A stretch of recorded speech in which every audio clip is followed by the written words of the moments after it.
The first thing Amara felt was the concrete. Cold. Hard. Unforgiving. Exactly like the two men she had just escaped. She didn't scream when she hit the ground. She had learned a long time ago that screaming in that house only made things worse. So she lay there on the front walkway of the only home she had ever known, rain soaking through her jacket, and she breathed. One breath. She took inventory the way she always did after. The way a soldier counts bullets after a firefight. Split lip. Bruised ribs on the left side. Right palm shredded from catching herself on the pavement. Her bag had landed 3 feet away. She could see her phone screen, cracked clean down the middle but still glowing. She still had that. Behind her, the front door of the house was still open. Light spilled out onto the wet driveway, and inside that light stood her brother, Kofi. He was breathing hard, knuckles flexed, watching her like she was something he had already decided wasn't worth picking back up. Behind him, their father Raymond's voice boomed from somewhere deeper in the house. Leave her. She wants to go, let her go. Kofi looked down at her for one long moment. Then he stepped back inside and shut the door. Just like that. 22 years. And it ended with a closed door and rain on her face.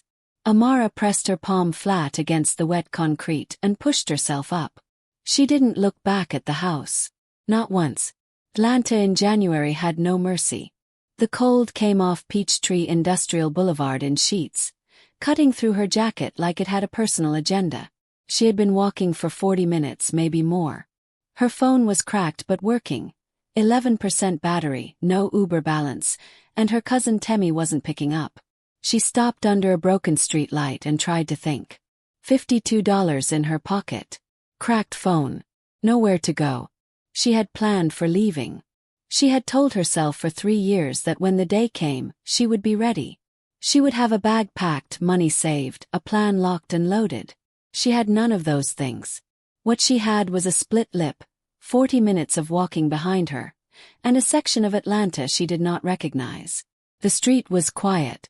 Warehouses on both sides. Closed mechanic shop. One flickering streetlight. And then headlights. Not one pair. 3. A convoy moved through the wet street with a kind of unhurried precision that made the hairs on the back of her neck stand up. 3 black SUVs, spotless, moving in tight formation.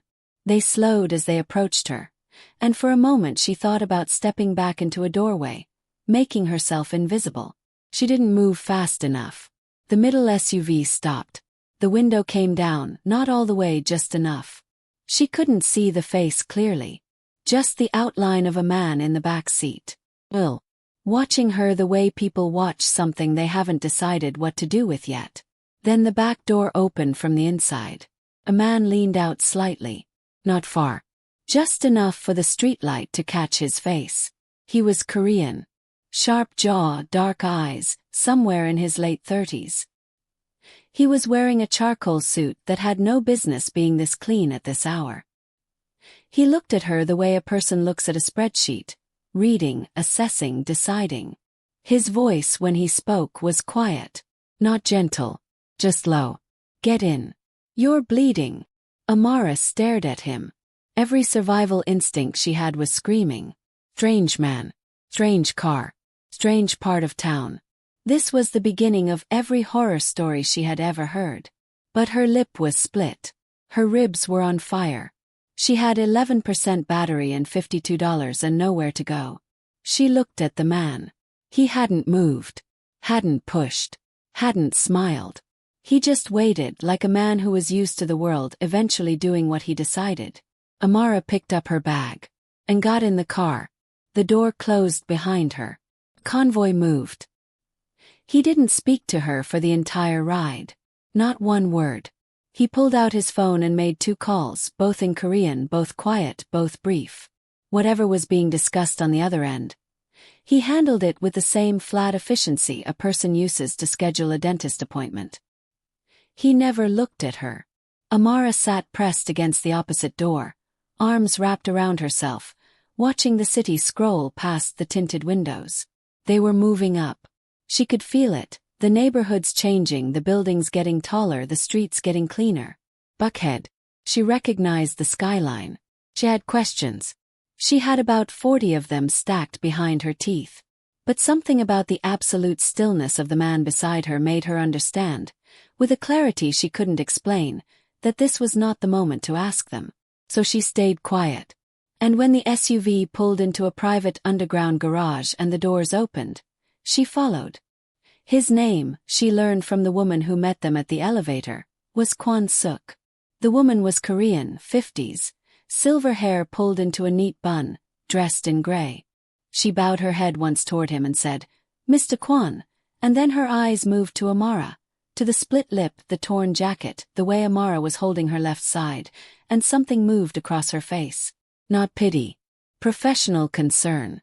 There was a difference. "Mrs. Song," Kwon said, already moving toward the elevator. "Guest room. Clean clothes. Doctor in 20 minutes. He paused. "She has rib damage. Make sure he checks it." He stepped into the elevator without looking back. Mrs. Song looked at Amara. Then she said, with a voice that had softened about 3 degrees, "Come with me, please." The penthouse was enormous and it felt like no one lived in it. Everything was clean lines and dark materials.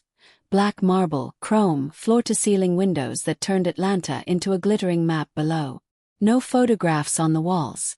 No personal clutter on the surfaces. The furniture looked expensive and untouched. The guest room Mrs. Song led her to was bigger than the living room of her father's house. Clean white linens on the bed. A folded set of clothes on the chair. Black joggers and a soft gray long sleeve. On the nightstand a bowl of something hot and a glass of water. Mrs. Song gestured to the adjoining bathroom. "Shower first. The doctor will knock before he enters." She moved to leave and Amara's voice came out before she could stop it. "Who is he?" Mrs. Song paused at the door. She considered the question for a moment, the way people consider questions they know the answer to but aren't sure they should give. "Someone you should not lie to," she said simply. Then she was gone. The doctor arrived 20 minutes later, exactly as promised. He was quiet, professional, and thorough. He cleaned the cut on her lip. He pressed careful fingers along her ribs, 2 bruised, none broken, and wrapped them tightly. He gave her 2 tablets for the pain and a small bottle of water. He was gone in under 30 minutes, and he never asked her a single question about how it happened. Amara lay back against the white pillows and stared at the ceiling. Outside the windows, Atlanta glittered and hummed, unbothered. Somewhere out there, her father was probably on his 3rd drink. Her brother was probably asleep. And she was here, in a penthouse that smelled like sandalwood and restraint, owned by a man she didn't know, who had looked at her bleeding on a sidewalk and made a decision without blinking. She didn't know what she had walked into. She knew it wasn't nothing. She closed her eyes. The pain medication pulled her under before she could think too hard about it. Morning came through the floor-to-ceiling windows like a slow flood. Pale winter light washing across the white linens, across the untouched bowl from the night before, across Amara's face. She woke up fully. No disorientation, no forgetting where she was. Her body remembered everything. The ribs, the lip, the cold pavement, and wouldn't let her forget. He sat up. On the chair, the black joggers and gray long sleeve had been replaced with something else. Dark tailored trousers. A cream-colored top, soft as a whisper. Simple. But expensive. The kind of expensive that didn't announce itself. She dressed slowly. Looked at herself in the bathroom mirror. The bruise along her jaw had deepened overnight. Purple and yellow at the edges, like a storm spreading across her face. Her lip was still swollen. Her edges needed work. She looked like someone had tried to break her and hadn't quite finished the job. She looked herself in the eye for a long time. Then she straightened her spine, walked out of the guest room, and went to find the man who had pulled her out of the rain. He was standing at the window, not pacing, not scrolling his phone. Just standing there with a cup of tea in his hand, looking down at the city below with the detached focus of someone reviewing a report. He was dressed differently from last night.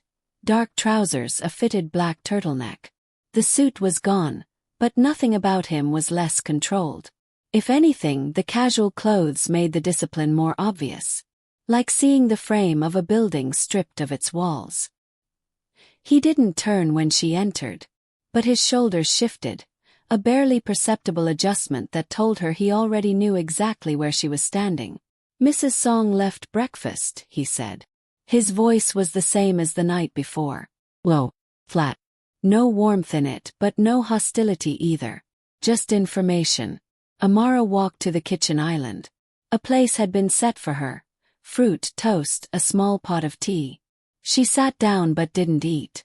The silence between them stretched. He let it. Finally, he turned from the window and walked toward the island. He moved like a man who had never needed to rush anything in his life. He sat on the stool opposite her, set his cup down with a quiet click, and looked at her. Not through her. Not past her.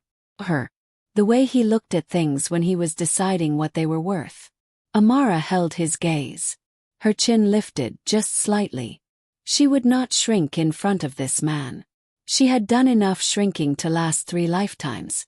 He studied her face. The bruise. The set of her jaw. The careful stillness she was using like armor. Then he asked his question. Just one. "Who did that to you?" His tone didn't change. No softness crept in. No performance of sympathy. It was the voice of a man collecting information, but underneath it something else. Something precise and purposeful, like a blade that hadn't been lifted yet. Amara's throat tightened. She had told herself she would lie. She had practiced the lie on the walk here. A mugging a random stranger, the wrong street at the wrong time. Clean. Unverifiable.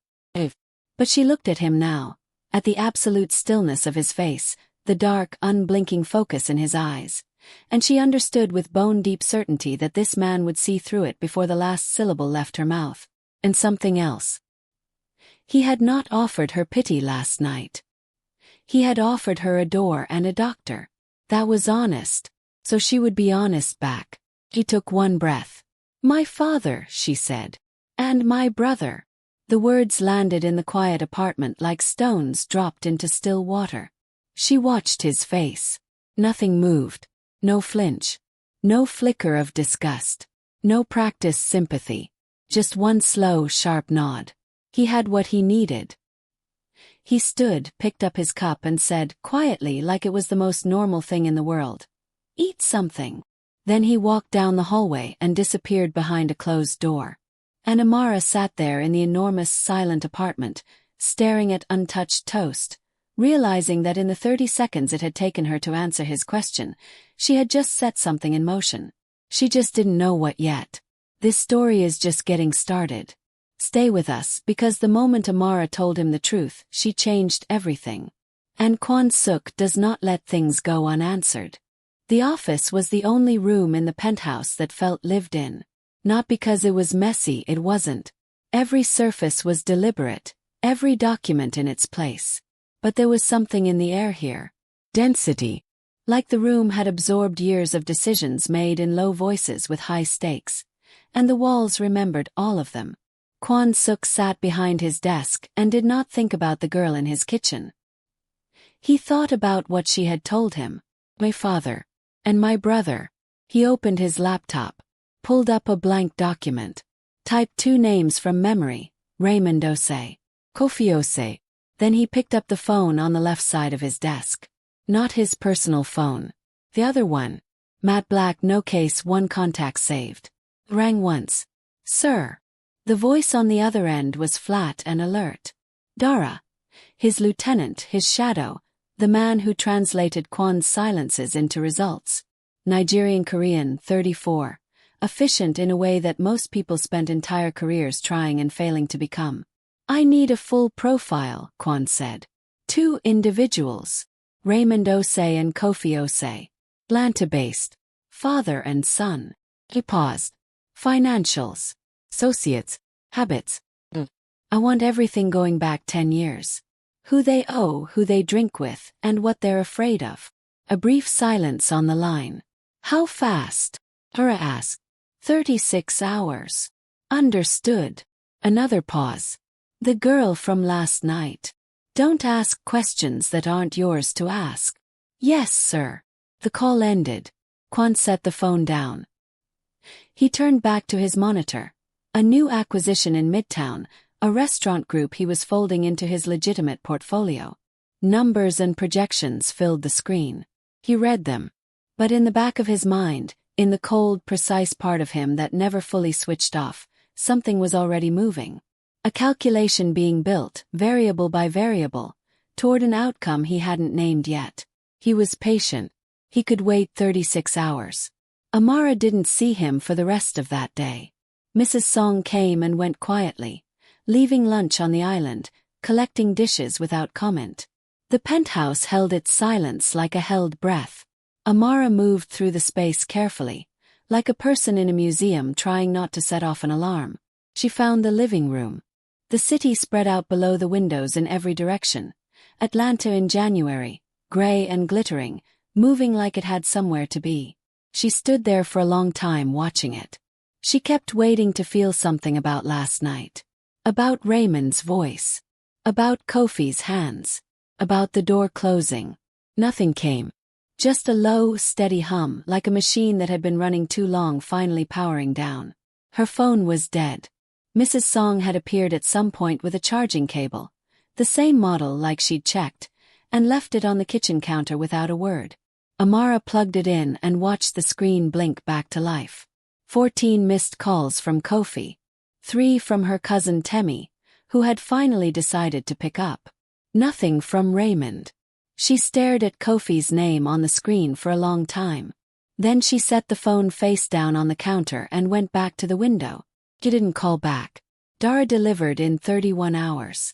The file came through on the encrypted channel at 6 a.m. A document so thorough it read less like a background check and more like an autopsy. Kwon read it at his desk with his morning tea going cold beside him. Raymond Osei, 54. Former logistics supervisor, fired 3 years ago for theft. Charges quietly dropped when the company decided the legal fees weren't worth it. 3 DUIs, 2 dismissed. One that cost him his license for 18 months. Currently unemployed. Currently $47,000 in debt to a loan operation called Meridian Capital. A name that sounded legitimate and wasn't. Kwon knew Meridian Capital. He knew the man who ran it. They had a standing arrangement. Cold, functional, mutually profitable.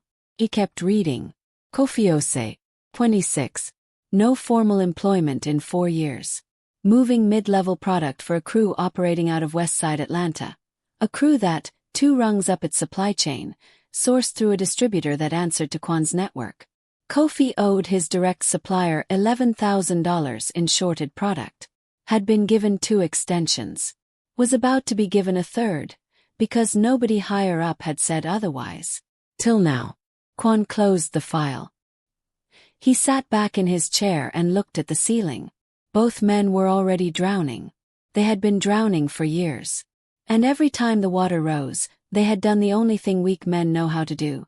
They had turned around and pushed someone smaller underwater to stand on. That someone had been Amara. For 22 years. Kwon picked up the phone. Dara. Sir. Raymond Osei has an outstanding debt with Meridian. 47,000. His voice was even. Conversational, almost. I want it called in. Full collection. Tonight. Tell them the grace period is over. Silence on the line. Dara was not surprised. He was never surprised. But he was listening carefully, the way he always did when Kwon's instructions had a subtext. And Kofi Osei's supply line, Kwon continued. He's been operating on extensions. Pull them. Inform his contact that the account is closed and the outstanding balance is due immediately. Both at the same time. Dara asked. Yes, Oz. That's going to be a rough night for them. That's the point. Kwon set the phone down. He did not feel satisfaction. He did not feel anger. He felt the same thing he always felt when a calculation completed. A quiet, clean sense of order being restored. A ledger moving toward balance. He picked up his cold tea and went back to the acquisition reports. Raymond Osei heard the knock at 9:47 p.m. He wasn't expecting anyone. He was 3 drinks in, sitting in the same armchair he'd sat in for the last 15 years, television loud enough to drown out the sound of his own thoughts. Kofi was out. Had been out since morning. Raymond pushed himself up and shuffled to the door. Pulled it open. 3 men stood on the front porch. They were not dressed like trouble. They were dressed like an accounting firm. Dark coats, unhurried expressions, a patience about them that was somehow worse than aggression. The one in front held a folder. Mr. Osei. His voice was polite. Professional. We represent Meridian Capital. We're here regarding your outstanding balance. He opened the folder and turned it so Raymond could see the number. Raymond's face went the color of old chalk. There must be some. I have an arrangement, there's a payment plan, they said. The arrangement has been terminated, the man said simply. Effective today.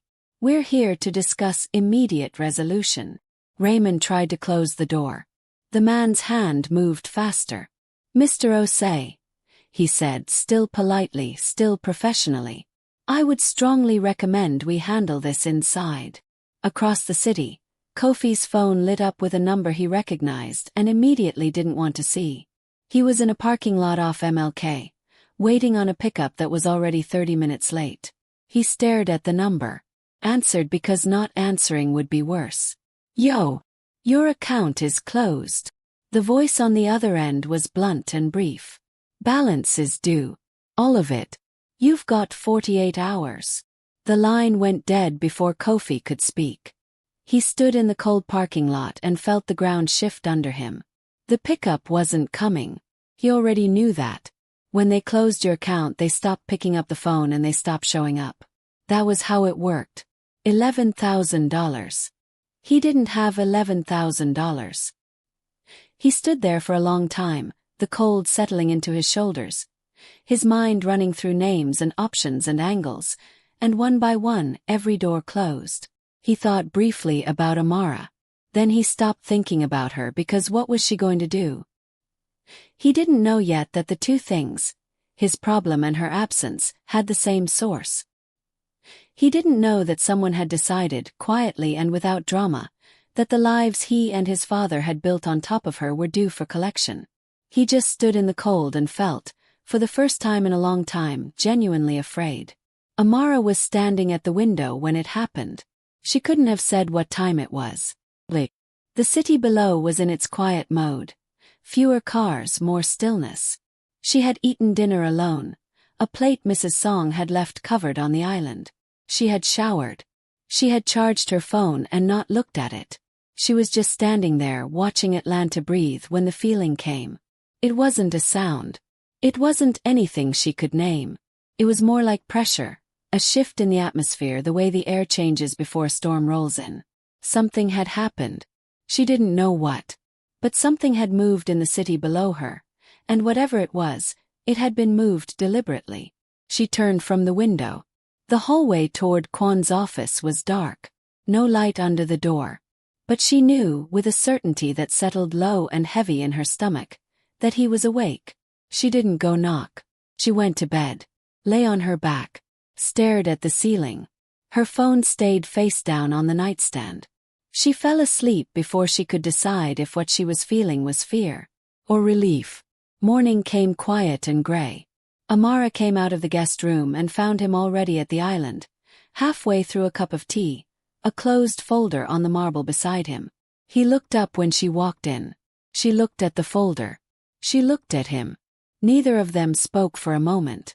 Then Amara walked to the counter, poured herself a cup of tea from the pot Mrs. Song had left, and sat down across from him. Something happened last night, she said. It wasn't a question. Kwan held her gaze. He said nothing. To my family, she said. Still nothing. But his eyes didn't move from hers, and that stillness, that absolute refusal to deflect, told her everything the words weren't saying. Amara wrapped both hands around her cup. What did you do? She asked quietly.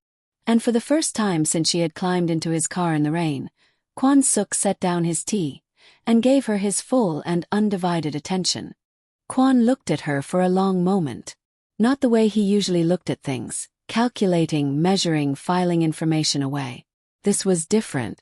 This was the look of a man deciding how much truth a person could handle, and then deciding, almost against his own instincts, to give her all of it. He folded his hands on the marble counter. Your father had an outstanding debt, he said. $47,000. The company he owed it to. I have a relationship with the people who run it. He paused. I had the debt called in. Last night. Full collection. Amara didn't move. And Kofi, she asked. Your brother was moving product for a crew that sits inside my supply network. His voice didn't change. No guilt in it, no apology, just the flat delivery of fact. I closed his account, pulled his access. His outstanding balance was called in at the same time. The kitchen was very quiet. Amara set her cup down slowly. She looked at her own hands on the marble. She looked at the folder beside him, closed, neat, like a case file after sentencing. What does called in mean, she asked. For people who can't pay. Kwan held her gaze. It means consequences. What kind of consequences? Beep. The kind that come when you borrow money you don't have from people who are not interested in patience. Amara looked up at him. Her voice was very quiet when she spoke, but there was nothing fragile in it. Did they get hurt? Kwan didn't look away. That depends on how cooperative they were. The words landed like a stone dropped from a great height, slow and then suddenly, all at once. Amara pushed back from the island. She stood up, moved to the window, put distance between herself and the folder and the man and the calm, terrible logic of what he was telling her. She stood with her back to him, looking out at Atlanta in the morning light, and she pressed one hand flat against the glass. She waited for grief to come. Didn't. She waited for outrage. For some clean, righteous fury that would tell her exactly how to feel about this. That didn't come either. What came instead was something quieter and much harder to name. A loosening. Like a knot she'd been carrying in her chest for 22 years had just, without warning, without ceremony, been cut. And she didn't know yet if that made her a victim or something else entirely. She turned back around. Kwan hadn't moved.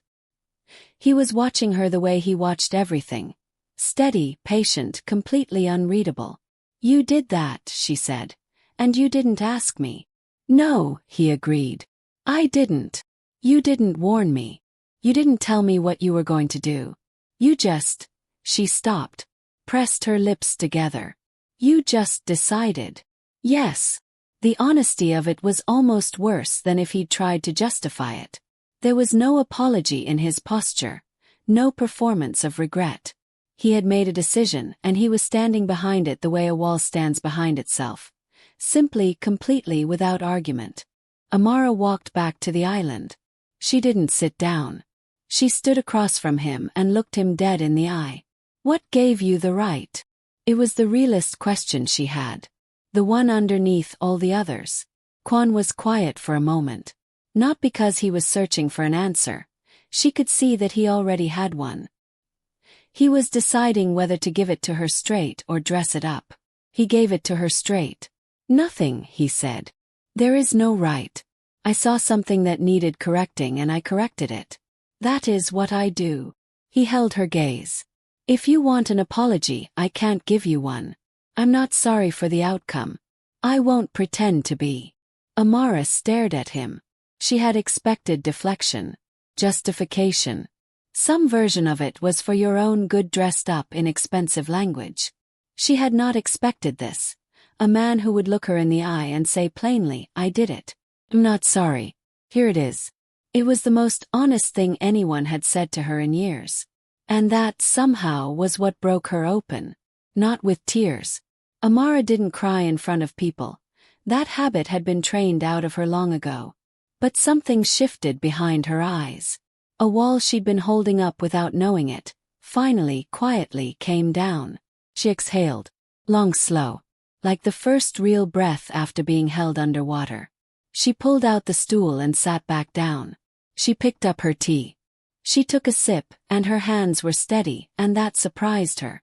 They sat in silence for a moment. Not the tense, loaded silence of before, but something different. something that had room in it. Then she asked the question she actually needed answered. Why me? She looked at him. You don't know me. You pulled over for a stranger bleeding on a sidewalk. You had a file pulled on my family.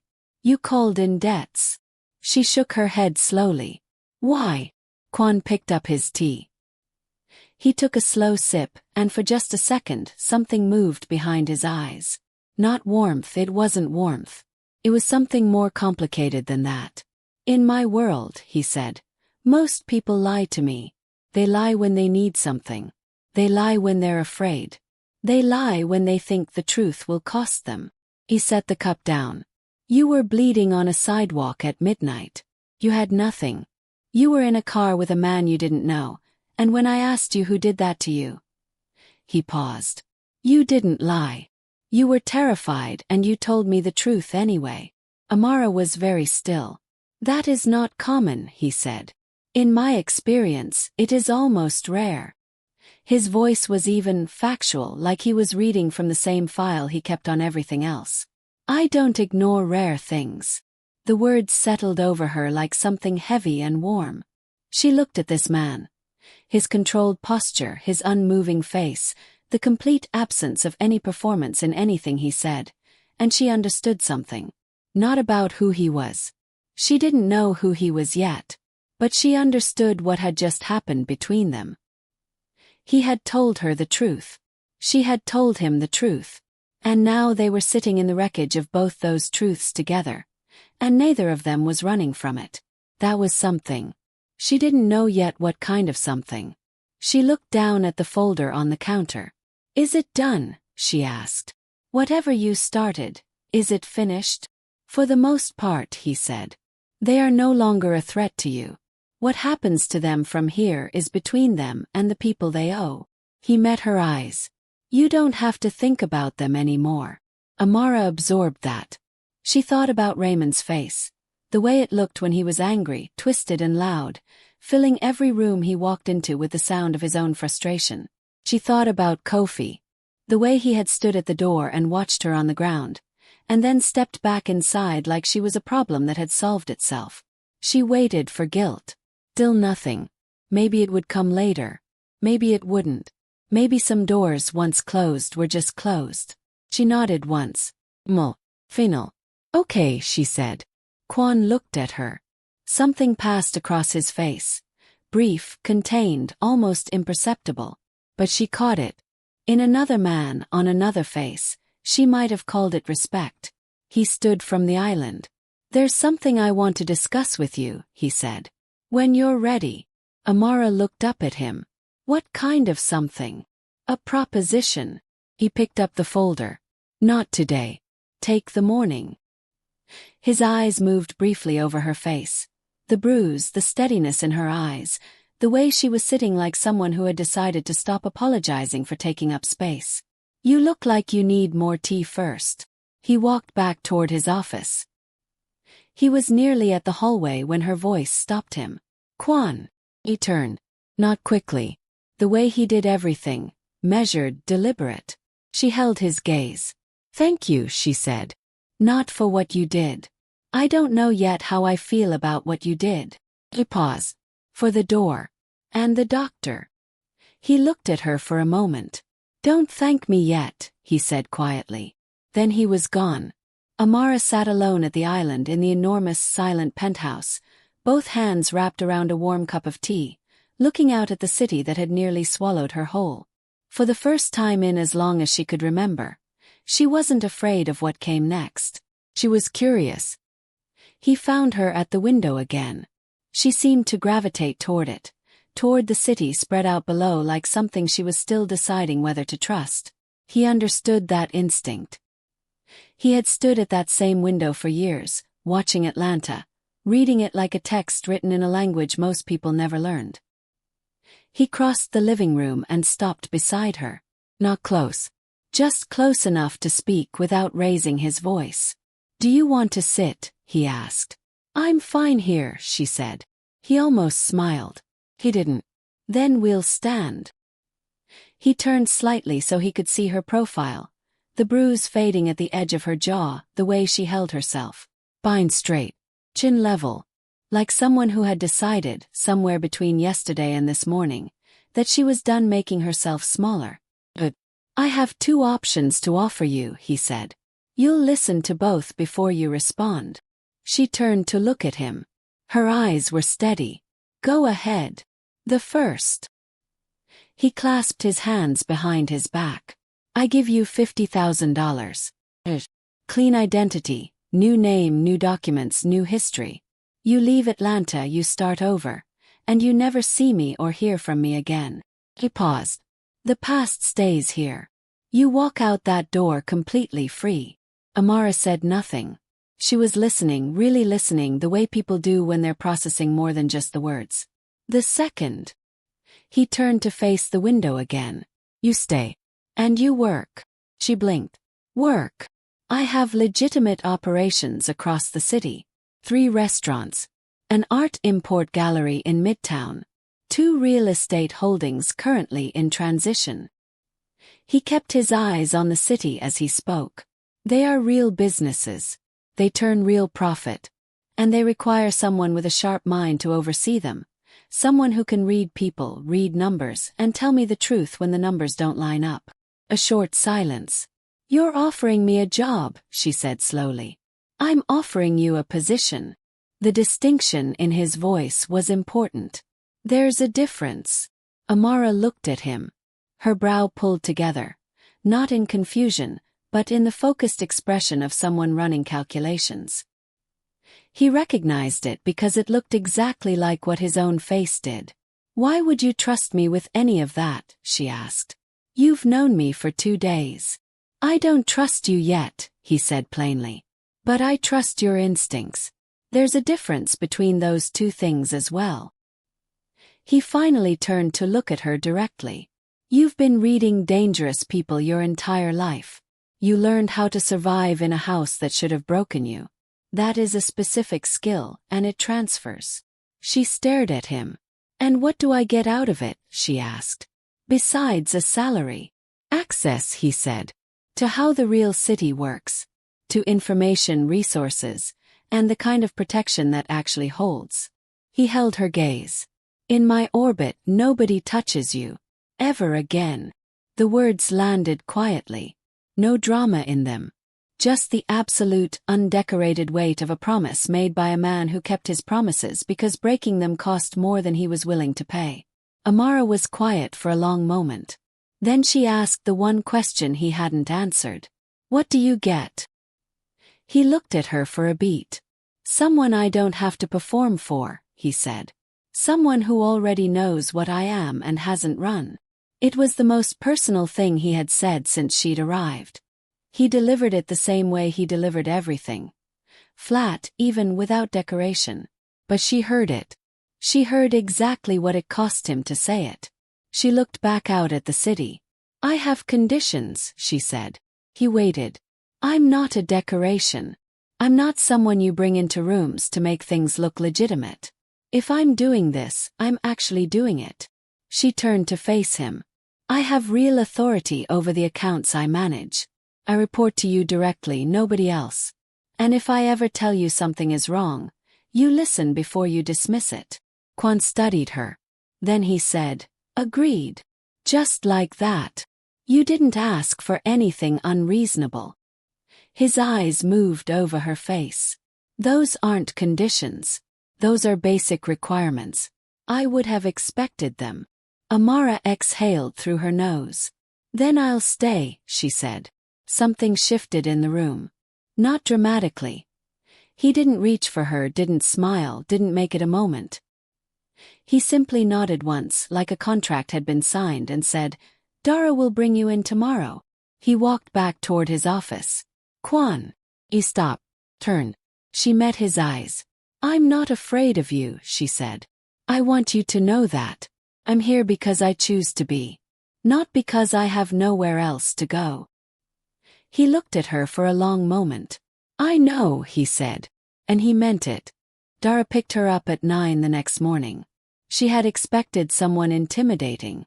What she got was a man in his mid-30s with a calm face, a tailored coat, and the easy, unhurried manner of someone who had seen enough that very little surprised him anymore. He was Nigerian-Korean. She could hear both in the cadence of his voice, see both in the angles of his face. He shook her hand at the elevator and said, "Amara, Dara, I'll show you around." He was professional, courteous, not warm but not cold either, more like neutral ground. She got the sense he was watching her with the same careful attention she was watching him, and that they both knew it and that was fine. He took her first to the restaurant group. 3 locations across Atlanta, Korean West African fusion, each one designed to look like it had happened organically, like nobody had engineered the menu and the ambience and the price points down to the last detail. The books were handled by a firm Kwan had used for 6 years. Clean on paper. Dara handed her a tablet with the last quarter's financials. "Take your time," he said, and stepped away to take a call. Amara sat at a corner table in the empty dining room of the Midtown location, a cup of coffee in her hand, and read. She found it in 40 minutes. A recurring discrepancy. Small, almost invisible, the kind of thing that only looked like a rounding error if you weren't paying close attention. $1,100 per month, 3 locations, 12 months. $39,000. Moved in pieces so small they barely made noise. She called Dara back over. Showed him. He looked at the screen. His jaw tightened, barely, but she caught it. "How fast did you find that?" 40 minutes. He looked at her. Then he picked up his phone and called Kwan. The conversation was brief. She could only hear Dara's side of it. She found a discrepancy in the Midtown books. $39K over 12 months. Was. 40 minutes. Another pause. "Yes, sir." He hung up. "The accounting firm is being replaced," he said simply. "Kwan wants you to review all 3 locations before the end of the week." Amara picked up her coffee. "I'll need full access to the last 3 years. You'll have it by this afternoon." She nodded, went back to the tablet. Dara watched her for a second longer than necessary. Then he went back to his call. The weeks moved fast after that. She fell into the rhythm of it. Mornings at the penthouse reviewing reports, afternoons at the gallery or the restaurants, evenings back at the window with the city spread out below her and her mind still turning over numbers and names and patterns. She was good at this.